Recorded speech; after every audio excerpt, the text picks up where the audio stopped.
तुम्हारे वाइब्रेशन से उन आत्मा का भी कल्याण हो रहा है जो तुम्हारे से संबंधित हैं, भले ही लौकिक हो या अलौकिक हो। परिस्थिति क्या बन रही है ये तुम्हारे हाथ में नहीं है, लेकिन परिस्थिति से तुम प्रभावित ना हो ये तुम्हारे हाथ में हो सकता है। अगर तुम योगी हो, भोगी हो तो परिस्थिति से प्रभावित जरूर होगी, है ना। दो है ना, एक योगी एक भोगी। ब्राह्मणों की दुनिया में दो तरह के आत्मा हैं, एक योगी हैं एक भोगी हैं। जो भोगी ब्राह्मण है वो परिस्थिति में बहुत ज्यादा प्रभावित हो जाएंगे, जो योगी ब्राह्मण है वो साक्षी रहेंगे, साक्षी दृष्टा, साक्षियों के देखेंगे। शुभ भावना बात अलग है, पूरे विश्व के लिए ही शुभ भावना रखनी है, लेकिन जो आने वाली परिस्थिति है वो बहुत विचलित करने वाली हो सकती हैं, है ना। अभी तो ड्रामा शुरू ही हुआ है, अभी ड्रामा लंबा चल रहा है या अभी खत्म हो जाएगा? कब तक चलेगा? बस 28 में शांत बढ़िया हो जाएगा। अरे हम तो बात कर रहे हैं दुनिया की जो हालत हुई है, हमारे मित्र संबंधियों की जो हालत हुई है, जो होने वाली है, वो सब ज्ञानी तो नहीं है या ज्ञानी है? तो अगर वो नहीं चेतते हैं, नहीं भगवान के बनते हैं, तो 36-37 तक भी परिस्थितियां बनती रहेंगी। तो सेक तो लगना है, सेक तो लगना है। हमको इन सब परिस्थितियों को देखते हुए साक्षी रहना पड़ेगा। हर एक के अपने अपने हिसाब किताब हैं, ध्यान रखना। तुम केवल इतना कर सकती हो, अपने योग बल से जितनी तुम्हारी पावरफुल स्टेज होगी उतना तुम्हारा वाइब्रेशन फैलेगा और जो आत्मा जितना कैच कर ले, ये बात अलग है। तुम अपने आप को स्थिर रखो, समझो तुमने बहुत बड़ी प्राप्ति कर ली। तुम्हारा बुद्धि रूपी पांव ना डगमगाए, ये तुम्हारी सबसे बड़ी प्राप्ति है। योगी हो, इन्हीं परिस्थितियों के लिए सालों साल अगस्त्यवाणी चली हैं, क्योंकि ये जो परिस्थिति 18 के बाद शुरू होनी थी, तो बाबा ने सालों अगस्त्यवाणियों में और मुरलियों में पालना दी, ताकि बच्चे ऐसा समय आने वाले है, प्रकृति का विकराल रूप होगा। ये क्या सोच रहे हो, जो अभी चला है कोरोना, ये तो बताते हैं 3rd वर्ल्ड वॉर शुरू हो गई, किसी को मालूम ही नहीं। सच्ची शांति तो उसे कहेंगे कि हम शरीर में भी रहें और शरीर में रहते रहते भी हमको शांति का अनुभव हो। चारों तरफ दुनिया में अशांति फैली हुई है, घर परिवार के अंदर अशांति फैली हुई है, लेकिन ब्रह्मा कुमार कुमारियों की ये स्टेज बन जाए कैसी कि हर स्थिति में अपने को शांत बना के रखें। तो कहेंगे बाप से उन्होंने गति का वर्षा पा लिया, गति बना मुक्ति का वर्षा पा लिया, दुखों का अनुभव ही न हो, ऐसे ज्ञान की पराकाष्ठा हो जाए, ऐसे योग की पराकाष्ठा हो जाए, इसलिए बोला सच्ची शांति। तो बाबा की याद में शांति में बैठते हो, इसको ही सच्ची शांति कहा जाता है। यह है प्रत्यक्ष फल देने वाली रियल शांति। बाकी सब झूठी है। माना जो कसौटी पर खरी उतरे, शांति के वातावरण, तो सब कोई शांत रह लेते हैं। जंगल में चले जाओ, वहाँ तो कोई अशांत करने वाला है ही नहीं, तो वहाँ शांत रहने में क्या बड़ी बात। घरगृहस्थ की कीचड़ में रहते हुए, इस कीचड़ जैसे वातावरण के संसार में, अशांत संसार में, विषय सागर के संसार में रहते हुए, और फिर अपने को शांत से होकर के दिखाना, अपने अंदर से भी वो शांति महसूस करना, उसको कहेंगे सच्ची शांति। बाकी उन सन्यासियों की हो गई, क्या हो गई, झूठी शांति।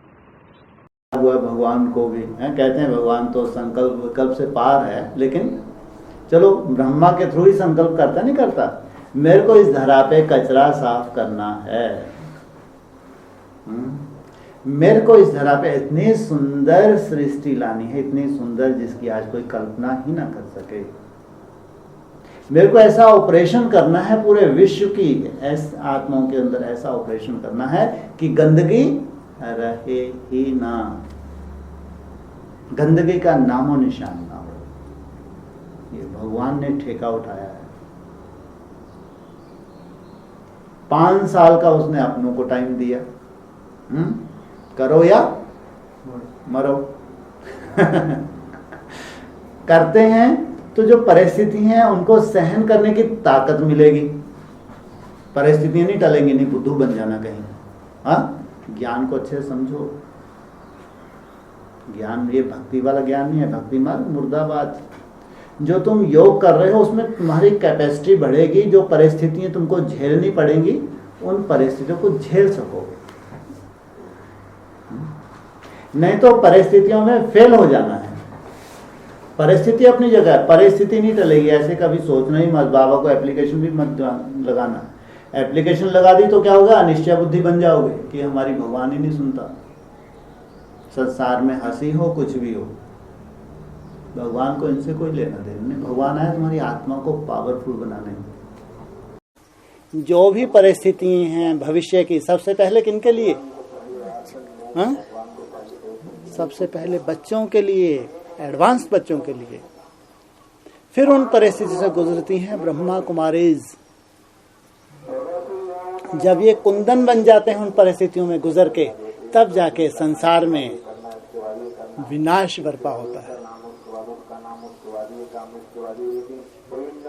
तो भगवान के बच्चे हैं तो मजबूत होंगे ना दुनिया के हिसाब से, या कमजोर होंगे? हाँ, कमजोर होंगे। मजबूत होंगे तो पहले इनके ऊपर ही लठ पड़ने चाहिए ना, ताकि इनको मालूम तो पड़े ये भगवान के बच्चे हैं। इनके अंदर तो बहुत अच्छा वैराग्य है, इन्होंने बहुत अच्छी तपस्याएं की हैं, ये तो बिल्कुल भी हिलने वाले नहीं हैं। तो प्रैक्टिकल परिस्थिति होनी चाहिए, या केवल मनसा में? और थोड़ी सी परिस्थिति में हिल जाएं और दूसरों को बताएं ऐसे भूकंप आने वाले हैं, बाढ़ें आने वाली है, विनाश होने वाला है, कोई असर होगा किसी के ऊपर? इसलिए अगर भगवान ने विनाश की सीन दिखाई है तो किस लिए? वो सच्चाई बताई है, ताकि उस सच्चाई को जान के कम से कम तुम्हारे अंदर वैराग आ जाए। अगर समय हाथ से निकल गया तो कुछ बचेगा हाथ में हमारे? कुछ नहीं बचेगा सिवाय पश्चाताप के। बस भगवान ने जो दे दिया ठीक है, मेरे नसीब में यही था। अरे तुम्हारे से दुर्भाग्यशाली कोई सिद्ध नहीं होगा। परिस्थितियां ध्यान रखना, परिस्थितियां ऐसा नहीं है कि लौकिक में परिस्थिति नहीं है, ज्ञान काल में परिस्थिति नहीं है। कई बार ऐसा भी होता है, अपने को लगता है हम बाबा के बच्चे बने हैं और हमारी तो सेफ्टी क्यों नहीं होती, ऐसी परिस्थितियां हमारे लिए क्यों हैं? लेकिन बाबा क्या बताया, दुनिया में भी कम परिस्थितियां हैं क्या? हमको तो ये निश्चय, आज नहीं तो कल हमारी बहुत बड़ी सेफ्टी होने वाली है, हमको ये निश्चय है। उनको क्या निश्चय है? परिस्थितियां उनके लिए भी हैं, ढेर की ढेर परिस्थिति हैं। वो तो ये भी भविष्य उनका एकदम अंधकार में, उनके पास तो कुछ है ही नहीं, आधार ही नहीं। कल पिसना और फिर आगे चल के जो भयंकर ऊपर से प्राकृतिक प्रकोप में पिसना। आपके पास ये निश्चय तो है, आज ठीक है हमारे कोई कर्म भोग हैं, कोई हिसाब किताब है, हम चुप तो कर रहे हैं। बाप साक्षी है, इसमें कोई शक नहीं है, लेकिन फिर भी हम बाप के बच्चे बने हैं, हम तो अधिकारी हैं। अभी हम वो महसूस नहीं कर रहे सेफ्टी जैसी चाहिए, लेकिन अगर बाप ने गारंटी ली है तो क्या वो सेफ्टी दूसरे की करेगा? ऐसा लगता है। माताएं थोड़ा थक जाती हैं कब बाबा ये सब परिस्थितियां खत्म होंगी? लेकिन भगवान आया ही है, थोड़ी नहीं, ऑल सोल परिस्थिति को खत्म करने के लिए आया। इसलिए बाबा थोड़ा सा जोर देते हैं याद के ऊपर, योगी जीवन के ऊपर, कि बच्चे उसकी मेहनत करते हैं।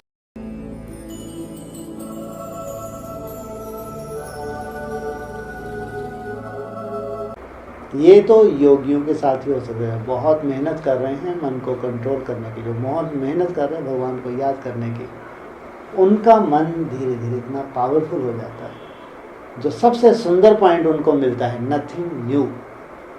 साधारण पॉइंट नहीं है, बहुत बड़ा पॉइंट है योगियों के लिए, जो उनको थामता है।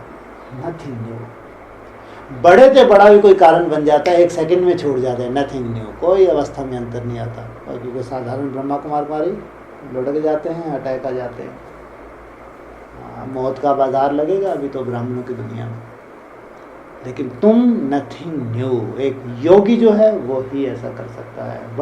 बड़ा कोई कारण भी बने, एक सेकंड में छूट जाएगा। 5000 वर्ष पहले भी हुआ था, अभी भी हो रहा है, कुछ भी नया नहीं है। ये भगवान की शिक्षा। कहना आसान है लेकिन प्रैक्टिकल इतना आसान नहीं है। इसलिए योगियों को कभी अटैक नहीं आता। अटैक कहाँ आता है? आपके अनुकूल जब चिंतन नहीं है, कोई सामने ऐसी परिस्थिति बन गई, अब आप अपने चिंतन को आपके अनुकूल नहीं है। इसलिए योगी तो वर्तमान में जीता है, उसको ना तो आने वाले समय की चिंता है, ना जो बीत चुका उसकी भी चिंता नहीं है, वर्तमान में जीता है। तो इनको इसलिए बाबा ने कहा योगियों को कभी हार्ट फेल नहीं होता, हो ही नहीं सकता। इसलिए ना हार्ट फेल हो उसके लिए सबसे मुख्य पॉइंट कौन सा है? Nothing new. ये बिंदी अगर आपको ठोकनी आ गई, कभी हार्ट फेल नहीं होगा। और ये नथिंग न्यू की चेकिंग के लिए कई बार परिस्थितियों से आपको गुजरना है।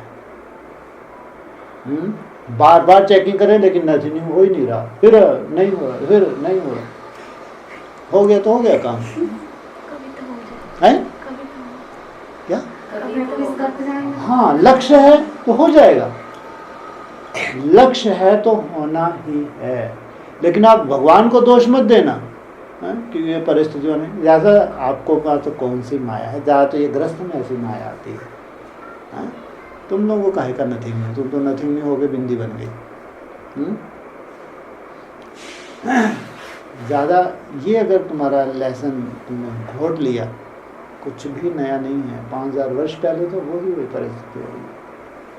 कितना बड़ा अटैक आया अभी 2017 लास्ट में, 18 में, 2017 दिसंबर में, हाँ, जिनका नथिंग न्यू का पार्ट पक्का था, कोई असर नहीं हुआ।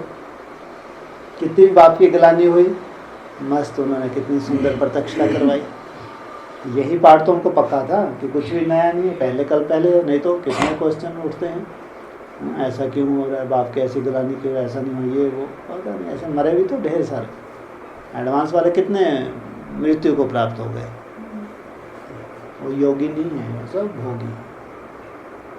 इसलिए अगर ये पार्ट तुम्हारा पक्का है, कुछ भी नया नहीं हो रहा है, जो 5000 वर्ष पहले हुआ था वही रिपीट हो रहा है, योगी। नहीं तो तुम्हारा चिंतन नेगेटिव चिंतन चलेगा। जो खुशी में बहुत ज़्यादा खुश होता है, वो दुख में उतना ही रोएगा। ये दोनों ही योगी नहीं है।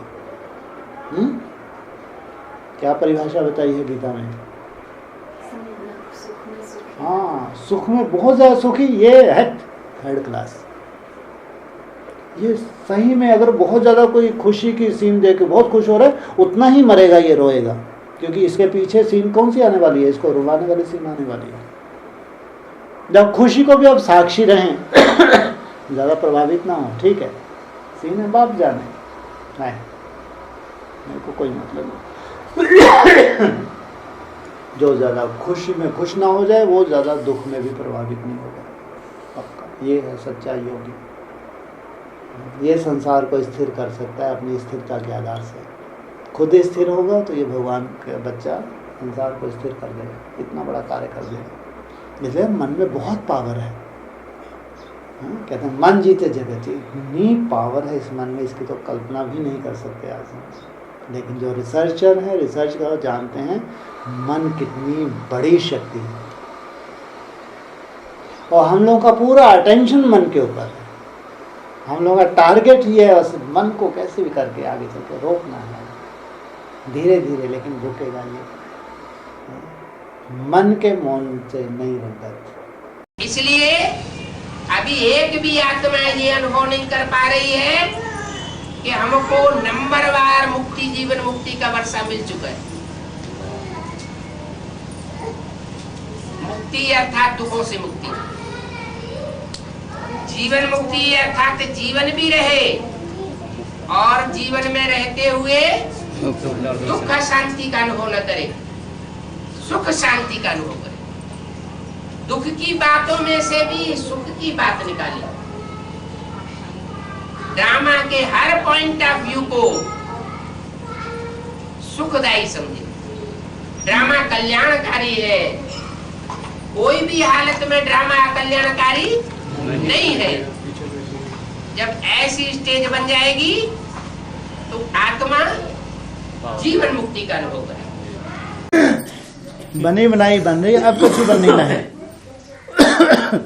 जब कोई ऐसी परिस्थिति हमारे सामने आ जाए, जिस परिस्थिति हम हिल जाए, लौकिक दुनिया में ढेर की ढेर परिस्थितियां होती हैं, नहीं होती?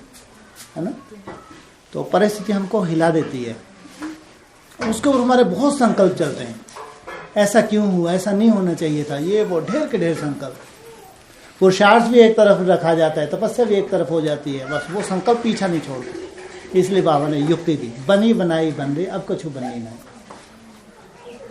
माना ये ड्रामा कल पहले भी घूमा था, तो वो हम अपने आप को समझा लेते हैं। फिर अगर बनी बनाई बन रही, ऐसा नहीं, कोई अनर्थ नहीं हो गया हमारे साथ।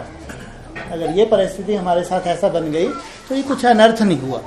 माना ये बना बनाया ड्रामा था, भगवान को जो मंजूर वो हमको भी मंजूर। पुरुषार्थ के लिए नहीं कह सकते। पुरुषार्थ के लिए ये युक्ति लागू नहीं होती है कि बनी बनाई बन रही, अब कुछ बननी नहीं। जो बीत गया उस पे बिंदी लगाने के लिए, जो बीत गया, जो ड्रामा हो चुका, उसकी वजह से हम डिस्टर्ब ना हो, उस पे बिंदी लगाने के लिए, बीती सो बिंदी कहो या बनी बनाई बन रही, अब कुछ बननी नहीं। जो बाप दादा ने दो बातें कही थी कि सेकंड में फुल स्टॉप लगाने वाले बच्चे चाहिए, क्या किस बात में फुल स्टॉप? कोई भी करे ते कड़ा विघ्न आ जाए, बुद्धि में विकल्प न चलने पाए, फुल स्टॉप। व्यर्थ संकल्पों का नाम निशान न रहे, सिवाय बाप की याद के। मैं और मेरा बाप, दूसरा ना कोई। आप मोए, मर गई दुनिया। उस वक्त जल्दी से आत्मा इमर्ज हो जाए। जब स्थिति परिस्थिति होती है तो उस वक्त जल्दी से क्या करना है, परिस्थिति का चिंतन नहीं करना। उस वक्त जो भी परिस्थिति बनी उसका चिंतन किया तो समझिए चिंतन बढ़ता गया, घंटा, 2 घंटा, 4 घंटा, 6 घंटा, 1 दिन, 2 दिन, 1 महीना। जितनी कमजोर आत्मा होगी उतना ही वो चिंतन बढ़ता जाएगा। नथिंग न्यू, स्टॉप, यहां टिक गए तो स्वयं स्थिति नहीं हिलेगी। आपने परिस्थिति को क्या किया, अपने अनुकूल कर लिया। ज्ञान के आधार से, ज्ञान है लाइट, ज्ञान प्रकाश है। ज्ञान के आधार से उसने परिस्थिति थी उसको आपने अनुकूल कर लिया। नथिंग न्यू, कल पहले भी हुआ था। हाँ, स्टॉप। आपको स्टॉप करना सहज हो गया, क्यों नहीं? उस अस्त्र को, शस्त्र को आपने यूज कर लिया, परिस्थिति को काट दिया। कौन से शस्त्र से काट दिया? कौन सा शस्त्र का प्रयोग किया आपने? याद तो आ ही नहीं रही। हाँ, स्वयं स्थिति के लिए कौन सा अस्त्र यूज किया? ज्ञान। कौन सा ज्ञान का पॉइंट? Nothing new. ये है शस्त्र का काम किया इसने, तुम्हारी बुद्धि में बैठा। नथिंग न्यू, कुछ भी नया नहीं है। कल पहले मुआफिक ड्रामा घूम रहा है। डिटैच हो गए तुम, स्वयं स्थिति में टिकने लगे, अपना स्वयं स्थिति का चिंतन करने लगे। बहुत जल्दी स्वयं स्थिति में वापस। जितना क्यों क्या का क्वेश्चन है उतना ही लंबा, हमारी कमजोरी जो होती है, अंदर की कमजोरी, उतना ही लंबा स्थिति को खींचती है। इसको कहते हैं ड्रामा के पट्टे पे एक्यूरेट चलना। वह कहते हैं ना 3 बिंदी, आत्मा बिंदी, परमात्मा बिंदी, ड्रामा बिंदी, 3 बिंदी। तो ड्रामा के पट्टे पे एक्यूरेट चलना, कैसी भी सीन हो, नथिंग न्यू, इसको कहेंगे अपनी स्वयं स्थिति को मेंटेन करके चलना। इससे स्वयं स्थिति नहीं हिलती। परिस्थितियों से भगना समाधान नहीं है। परिस्थिति के अनुकूल हमको ज्ञान क्या सिखाता है, हमको कैसा ढलना है, वो हमारा समाधान है। दुनिया जैसा हमारा समाधान नहीं हो सकता। हमारी पढ़ाई अलग है, हमारी जो बुद्धि की सेटिंग करना चाहता है वो अलग है, हमारे मन को कैसा भगवान बनाना चाहते हैं वो अलग है। दुनिया की तरह हम नहीं सोच सकते। अगर दुनिया की तरह सोचते तो इसलिए कि 60 लाख आत्माएं नई दुनिया में आ रही हैं, ये हो गए दुनिया की तरह सोचने वाले। हम वैसा नहीं सोच सकते। हम परिस्थिति से उठ के नहीं भग सकते। हम परिस्थिति में रहेंगे, ज्ञान के अनुकूल अपने को ढालेंगे। इसमें परिस्थिति का सामना करना, पीठ दिखाना नहीं। इसलिए परिस्थिति परिवर्तन हो जाएगी। स्वयं स्थिति के आधार से परिस्थिति को परिवर्तन करने वाले हम वो आत्माएं हैं जो अपनी स्वयं स्थिति से परिस्थिति को परिवर्तन कर दें। ये है ज्ञान की परिभाषा। तो फिर क्या करना चाहिए? दूसरा दुखी करता है, परेशान करता है, मारपीट कर देता है, उल्टा पलटा बोलता है, तो क्या करना चाहिए? है? अरे दुखी नहीं होना चाहिए। दुखी नहीं होगी आत्मा? अरे होगी या नहीं होगी? होगी। क्यों? जब जानते हैं कि 84 जन्म होते हैं, पुनर्जन्म होते हैं, तो पूर्व जन्म में हमने कोई खराब काम किए होंगे जिसके बदले में हमको ये रिजल्ट मिल रहा है कि हमको ये ऐसा कह रहा है। तो ड्रामा में नूद है ना, है? हमने ही पाप कर्म किए ना, तो पाप कर्मों की सजा कौन खाएगा? हम ही खाएंगे ना। तो ड्रामा कल्याणकारी या कल्याणकारी? कल्याणकारी।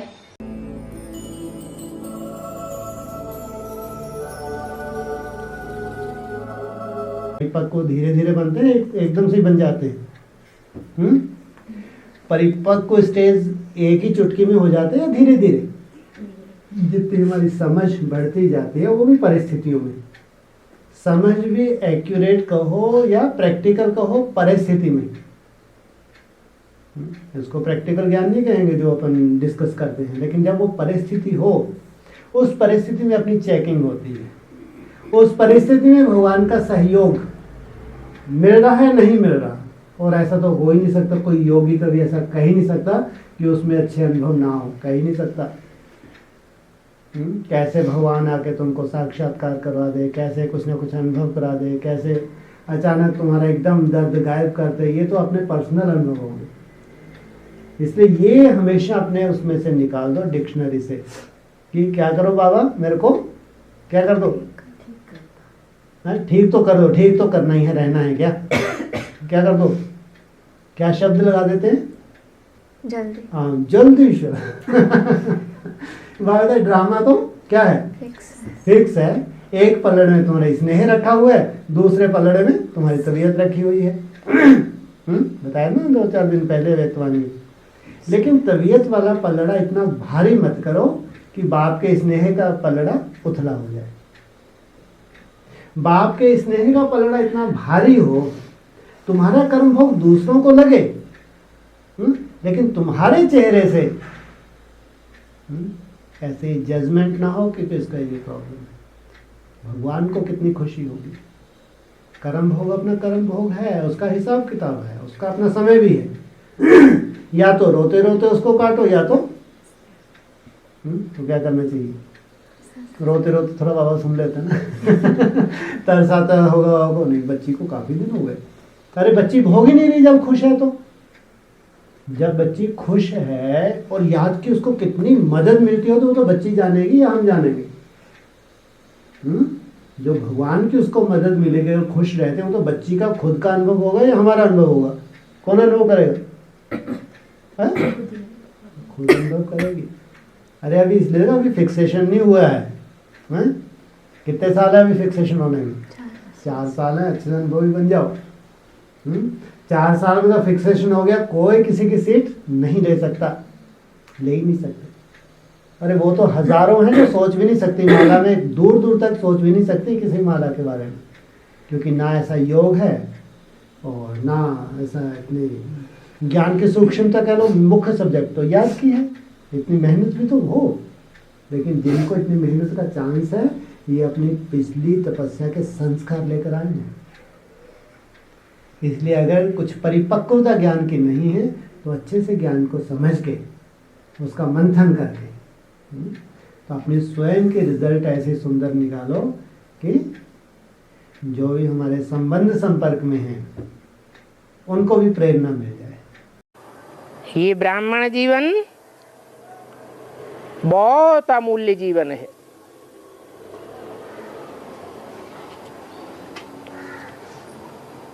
क्योंकि इस ब्राह्मण जीवन में ही तुम बच्चों को प्रैक्टिकल में बाप मिला है, इसलिए अमूल्य जीवन है। कोई बीमारी आदि भी आती है तो तंग नहीं होना चाहिए।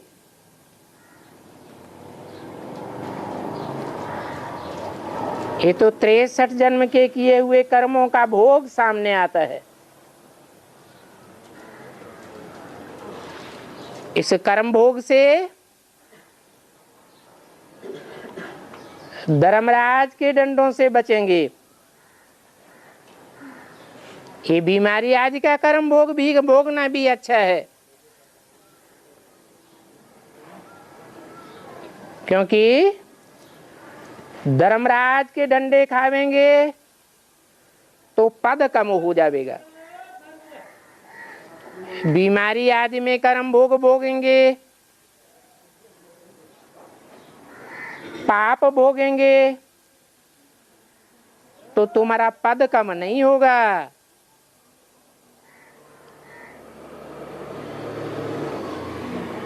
इसलिए कहते हैं बीमारी आदि में तंग नहीं होना। शिव बाबा को याद करते रहेंगे तो तुम्हारे जन्म जन्मांतर के पाप भस्म हो जाएंगे।